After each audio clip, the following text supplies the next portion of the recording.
우리가 이 본문을 한번 말씀 나눈 있는데 사도행전을 쭉 나가면서 이걸 뛰어넘을까?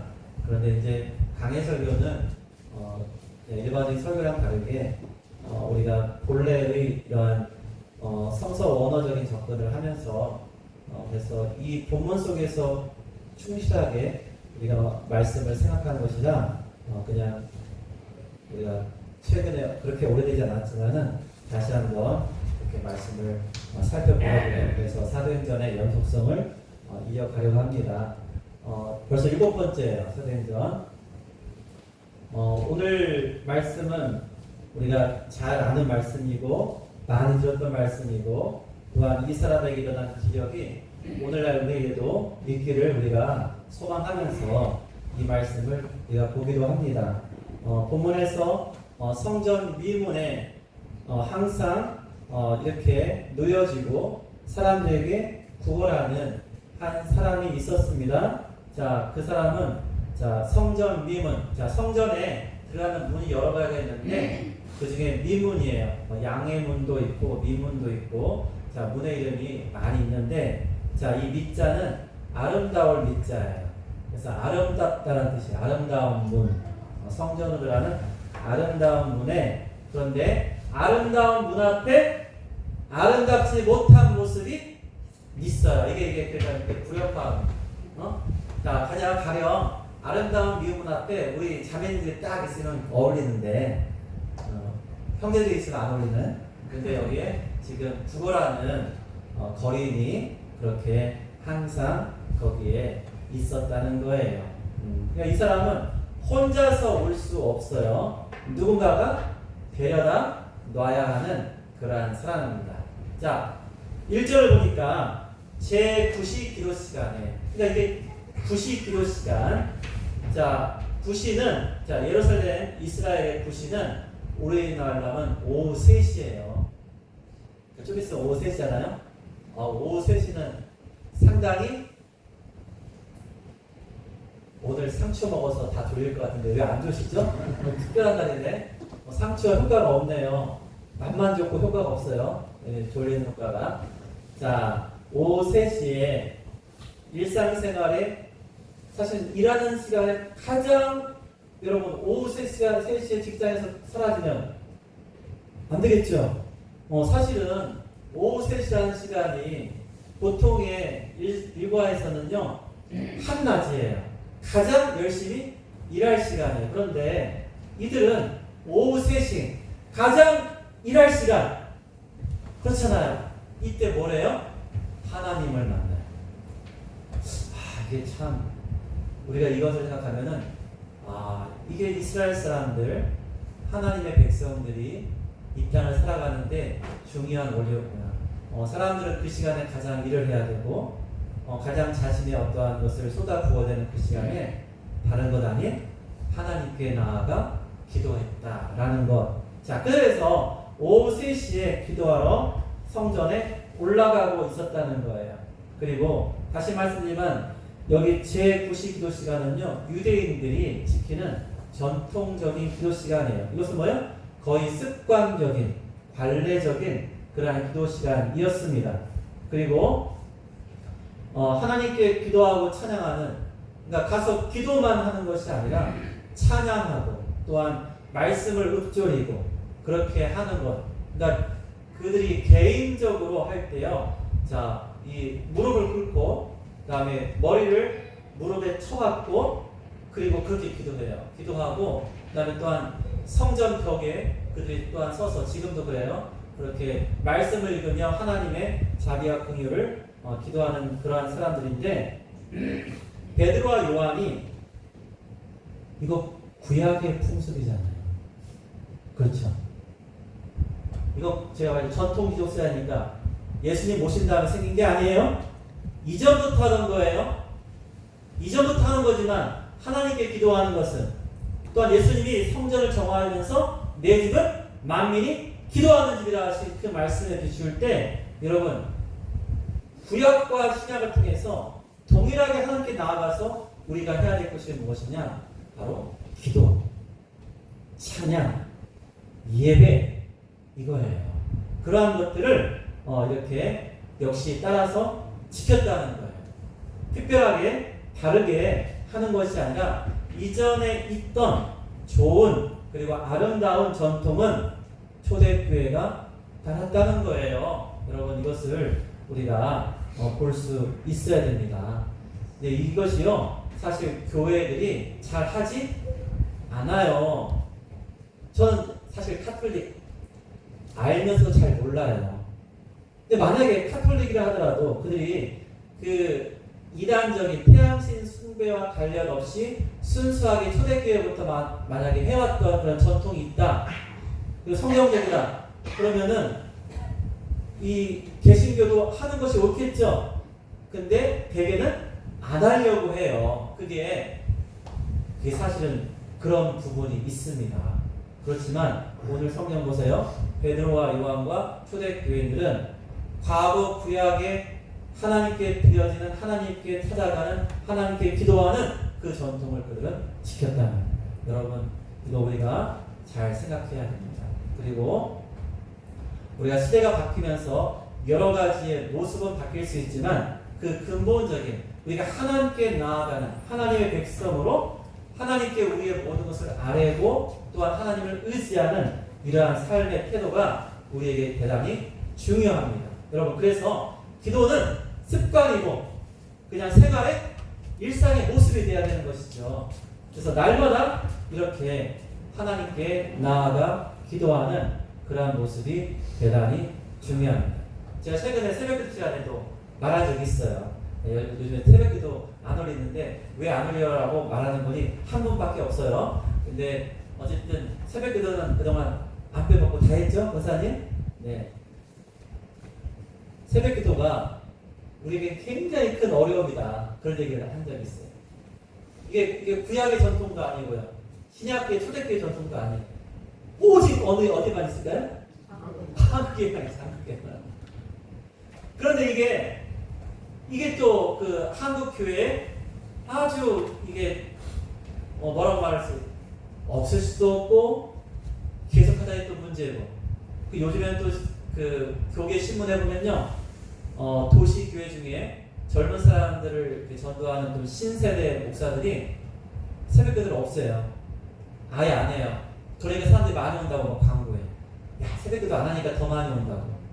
새벽기도 안 하니까 좋아한다고. 그런 식으로 말을 하더라고요. 과연 그러기만 할까라는 생각도 들지만 그러나 시대가 바뀌면서 바뀔 수 있는 거예요. 근데 새벽기도를 드리면서 어떠한 그 장점이 많죠. 장점이 많습니다. 그걸 우리는 누구나 알아요. 그런데 단점이 뭐가 존재하면 새벽기도를 드리는 사람이 안 드리는 사람을 판단을 많이 해요. 그런 게 있어요. 특히 목회자가 안 나오면 큰일 나요. 그래서 전에 있던 교회는 담임 목사님이 일주일에 3번, 기본적으로 3번, 많이 나오면 4번 나오셨어요. 그럼 부사역자들도 그 정도 나와요. 그런데 이걸 흉보는 건 아닌데 지금은 담임 목사님 새벽에 안 나와요. 그럼 부사역자가 어떻게 나올까요? 자기 시간에만 나와요. 돌아가면서 설교하는 그때만. 그러면 이게 말이 안 되는 거 같죠? 근데 우리 교회는 할 말이 없어요. 안 나오니까. 사실 다른 교회 가보면은 그 교회는 진짜 꼴이 말이 안 된다. 그러니까 담임 목사님이 처음에 와서는 새벽에 나왔거든요. 근데 완전히 교체를 하고 나서는 안 나와요. 이것도 말이 안 되는 것 같아요. 그동안에는 담임 목사 되기 위해서 새벽에도 나왔다가 되니까 안 나온다. 이것도 또 문제야. 그러니까 참 난감해요. 그걸 어떻게 또 말을 해야 되는지. 그런데 이것이 누구를 판단하고 누구는 신앙이 좋고 나쁘고 이런 걸로 기준을 삼으면 안 돼요. 그렇게는 보지 마세요. 우리가 새벽기도를 못 나오는 분들도 각 가정에서 하나님께 경건의 시간과 말씀을 읽고 기도하는 분 제가 있는 거 저도 알고 하나님이 아시고 또 여러분도 알지 않습니까? 그리고 마음의 원인데 나올 수 없는 형편들도 많이 있어요. 그래서 그러한 것이 우리에게는 우리나라에만 있고 이것이 여전히 어려움도 되지만 그러나 하나님 앞에 나아가는 굉장히 중요하고 또 우리에게 좋은 장점이 있습니다. 무엇입니까? 베드로와 요한처럼 날마다 주님께 기도하는 이러한 정한 시간을 둔다는 거죠. 여러분 그렇게 하는 것에는 대단히 중요한 우리가 의미가 있어요. 그러한 면에서는 뭐 이것을 폐하거나 이것을 뭐 좋다 나쁘다 그렇게 우리가 판단하는 문제가 아니라 사실은 뭐예요? 당신에게 우리 자신에게 하나님께 나아가서 여러분의 골방이든 어떤지 기도하는 여러분의 습관, 여러분의 일상의 모습이 있냐? 있습니까? 그러면 아멘이에요. 좀 그러면 됩니다. 제가 한 번도 왜 안 나와요? 이런 적 없잖아요. 괜찮아요. 제가 이 말하면 또 안 되겠다. 집안일이니까. 예, 안 나와도 괜찮습니다. 이렇게 말하면 목사한테 말하면 안 되지. 혼날지도 몰라요. 그런데 여러분 그것이 율법이 돼서는 안 되는 거예요. 그것이 우리가 이곳에 나오는 것에 내가 새벽부터 못 나갔는데 난 죄인이야. 이런 생각 갖지는 마세요. 그건 옳지 못해요. 그건 성경에도 없는 거예요. 그러나 다시 묻습니다. 여러분의 삶 속에서 이 베드로와 요한처럼 정한 시간에 새벽기도가 아니더라도 여러분의 골방에서 여러분의 식탁 테이블에서 아니면 어디에서든 하나님과 교제하고 기도하는 시간 있습니까? 아멘? 여러분 그러면 하나님이 여러분을 기뻐하실 거예요. 그런데 그렇게 올라가던 사람에게 누가 보여요? 성전 미문에 앉아 구걸하는 사람이 있었다는 거예요. 그래서 저는 고민했어요. 어떤 고민이냐면 여기 보면 분명히 날마다 나면서 못 걷게 된 일을 사람들이 이렇게 날마다 준다. 여기 보세요. 분명히 2절 보세요. 구걸하기 위하여 뭐 며칠마다? 한 달마다? 아니에요. 날마다 걷단 말이에요. 그러면 베드로와 요한이 오늘 이 장면 이전에도 본 적이 있었겠죠? 있었을 거예요. 있었다니까요. 그 제 말이 아니고 그럴 수밖에 없잖아요. 날마다 있었는데 어떻게 못 받겠어요? 그런데 이전에는 이와 같이 하지 않았다는 거예요. 그런데 이제 이 장면에서는 그가 뭘 합니까? 그를 주목하며 보게 됩니다. 이게 왜 가능했어요? 우리가 아듯이 2장에서 그들이 성령 충만하게 되었어요. 여러분 이게 중요한 거예요. 보세요. 이게 무슨 말이냐면 여러분이 주변에 믿고 안 믿고 또 내가 전도할 사람 다 보이잖아요. 날마다 보잖아요. 만나잖아요. 그런데 내가 성령 충만하지 않으면 감히 내 입에서 말이 나오지 못해요. 내 자녀에게도 말이 안 나오는 거예요. 왜요? 그거 듣기 싫어서 안 올까봐. 정말 그렇다니까요? 내 자녀에게도 말을 못해요. 그렇지만 성령 충만하면 강하고 담대하게 뭐 할 수 있어요? 말할 수 있는 거예요. 여러분 그것은 진정한 용기입니다. 여러분 그것은 진정한 성령이 내 안에 역사하는 능력이 되는 거예요. 자, 그래서 이전에 또 봤었지만 그러나 바로 이때 성령 충만한 이후에 베드로와 요한은 이제 그를 그냥 지나칠 수 없습니다. 그리고 그에게 말을 하는 것이죠. 뭐라고 합니까? 먼저 우리를 보라. 뭐라고 해요? 우리를 보라라고 말을 합니다. 그래서 목사님들이 이렇게 보다가 물론 장담하는 분도 있지만 조금 하다 보면 정신이니까 여기 보세요. 자 보세요. 이런 말 하는 목사님들이 있더라고요. 이게 여기서 나왔나? 자, 우리를 보라. 여러분 구걸하는 사람들이 사람들을 쳐다봅니까 안 쳐다봅니까? 대부분은 안 쳐다봐요. 대부분 뭐만 봐요? 땅만 보고 자기 돈통만 봐요. 그러니까 이렇게 지나가지만 베드로와 요한을 지나가면 봐요 못 봐요? 못 봐요. 그러니까 그럼 뭐라고 하는 거예요? 우리를 보라라고 하잖아요. 여러분 중요합니다. 여러분, 죄인들, 하나님을 알지 못하는 사람들, 그들은요 사실은 주목하여 하나님의 교회를, 하나님의 사람들을 못 볼 수가 있어요. 그들에게 말을 해줘야 됩니다. 우리를 보라고, 우리 믿는 사람들을 보라고, 하나님의 말씀을 들으라고 그렇게 우리가 정확하게 말을 해야 돼요. 그리고 건성으로 말하는 것이 아니라 주목하여 그렇게 말을 했다는 거예요. 그래서 이 주목이라는 이 단어가요 어떤 뜻이에요? 집중해서 봐왔다는 거예요. 집중해서. 많은 사람들이 지금 오가는 그 성전 이문에서 그들 발걸음을 멈추고 바쁜 와중이고, 그리고 지금 기도하러 가야 되는데 그 중요한 일상적 습관, 너무나 귀한 것이지만 더 귀한 것, 더 중요한 걸 그들은 발견했어요.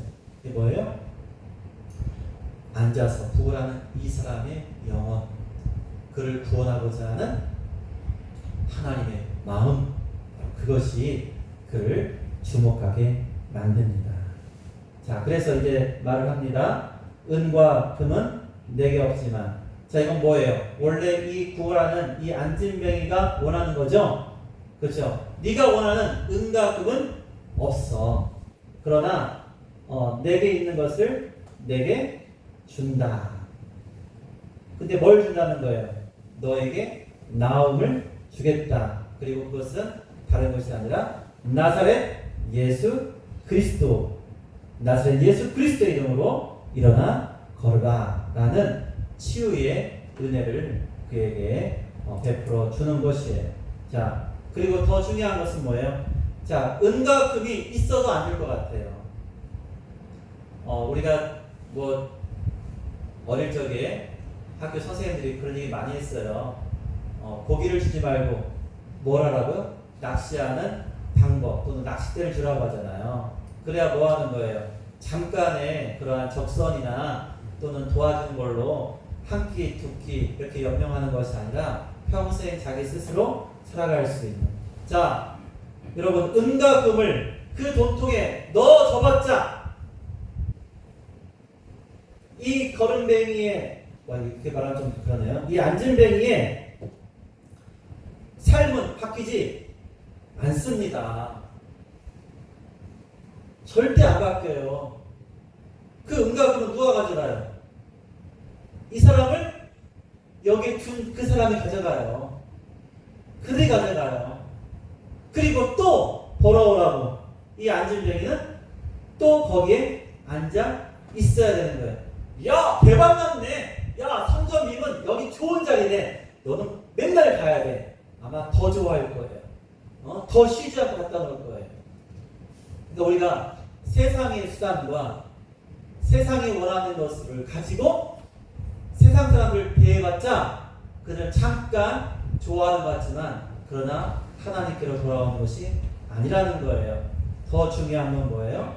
진정으로 나사렛 예수 그리스도, 바로 그분을 그들에게 알게 하고 또 그분의 능력으로 그의 참된 어려움이자 그의 평생의 소원, 진정한 소원, 바로 일어나 걷게 되는 그것이 필요한 가장 중요한 것이라는 것을 오늘 말씀해 주고 있어요.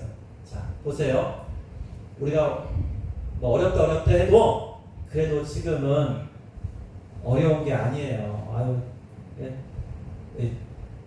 우리 신시편 장로님이 말씀해 주시는데 젊었을 때는 정말 먹을 것이 정말 없다고, 그렇죠?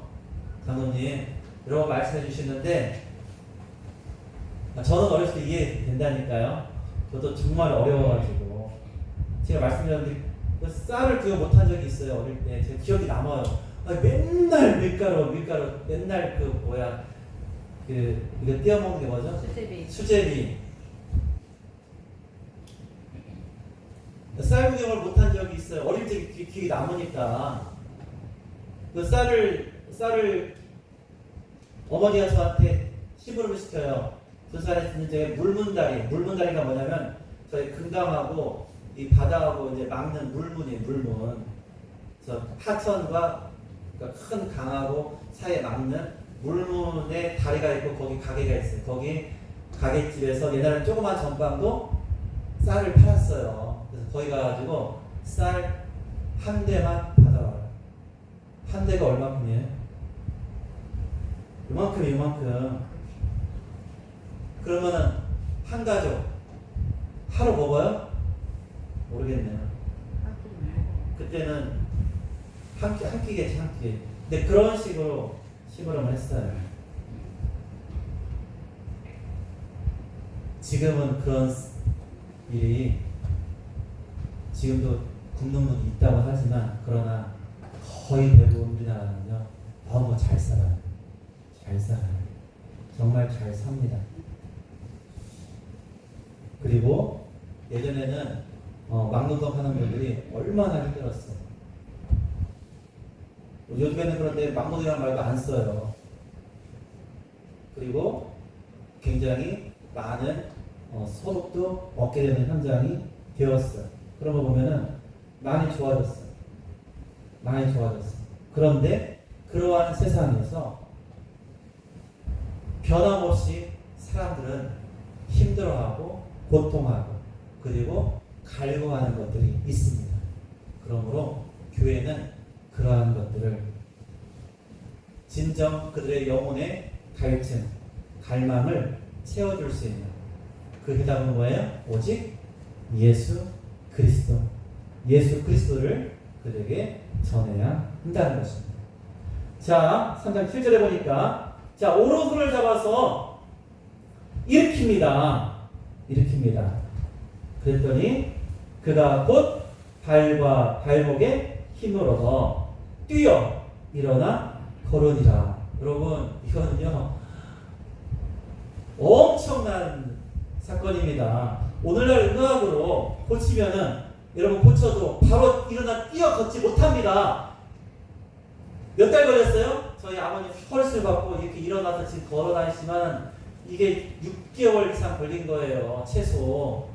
여러분 의학으로 사람을 고쳐가지고 이게 다시 이렇게 걸을 수 있게 해놨어도요. 그 사람 걸으려면요 몇 달이 걸려요. 그런데 이 사람은 평생 못 걸은 사람인데 발과 발목이 힘을 얻고 바로 뭐 있다고요?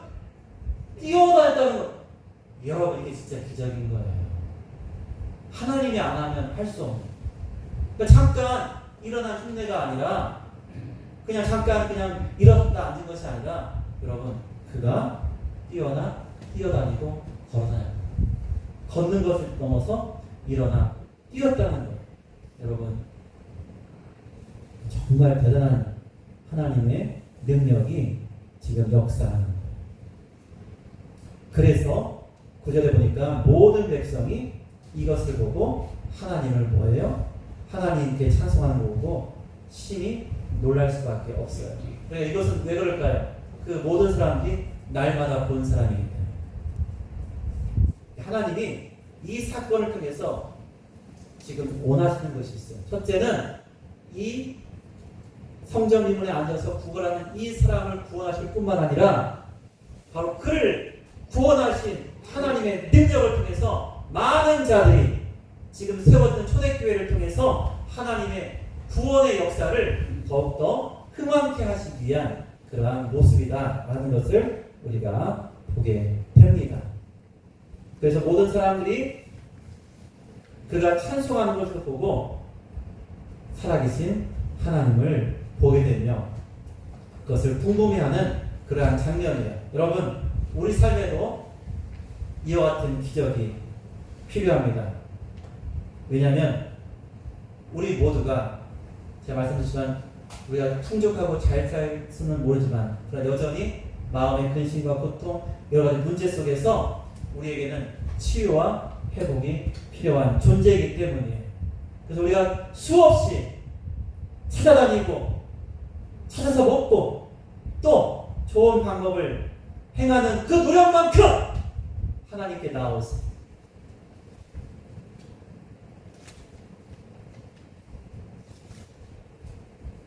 여러분 낫기 위해서 어떤 문제를 해결하기 위해서 사방팔방으로 백방으로 노력하는 그 노력만큼 하나님께 기도해 보세요. 여러분 그게 우리에게 필요하지 않을까 싶어요. 우리 삶의 기적은 바로 우리에게 오신 그 예수님을 우리가 진정 우리의 구주와 주님으로 인정하며 그분께 나아가는 것이죠. 바로 그때 예수 그리스도의 능력이 우리 가운데 역사하는 것이에요. 베드로 요한만이 하는 것이 아니에요. 베드로와 요한도 통로일 뿐이에요. 하나님의 능력이 지금도 동일하게 우리에게 역사하실 수 있습니다. 바로 그것을 우리가 믿고 나아가는 것이죠. 그리고 이와 같은 은혜 속에서 우리가 마땅히 드릴 것은 바로 찬송과 감사인 것이죠. 그래서 우리 가운데 늘 이슬 속에 이루어주시고 행해주실 그 하나님을 찬양하시고 그 하나님께 감사하세요. 하나님 감사합니다. 만약에 여러분의 아이가 자녀가 어릴 때 그런 적은 있을지 모르겠어요. 뭔가 매번 소원이 있어. 그래서 내년 새해에는 아니면 언제는 뭐 사주실 거죠? 매번 반복한다고 보세요. 그러면 그게 부모에게 얼마나 큰 부담이 되고, 그럼 그걸 들을 때마다 야 꺼져! 야 쓸데없는 말 하지 마. 그렇게 하는 부모님이 어디 있어요? 사랑하는 자녀에게 그걸 주기 위해서 애쓰고 노력하고 따로 떼어서 준비하지 않겠습니까? 사랑일지라도. 그런데 우리 하나님께서는요, 여러분 이렇게 말씀하셨어요. 하물며 죄인이고 믿지 않은 이방인들도 자녀를 위해서 좋은 걸 줄 알거든 너희 천부께서 자신의 천부 하나님의 자녀에게 좋은 것 성령을 주시지 않겠느냐라고 말씀하시잖아요. 그러니까 우리가 그 하나님을 높이고 그 하나님이 내 삶에 나타나서 이루시는 그 놀라운 기적을 경험하시는 우리 모두가 되었으면 좋겠습니다. 그런 내 가운데 살아가시는 우리 모두가 되기를 예수님의 이름으로 축원드립니다. 아멘.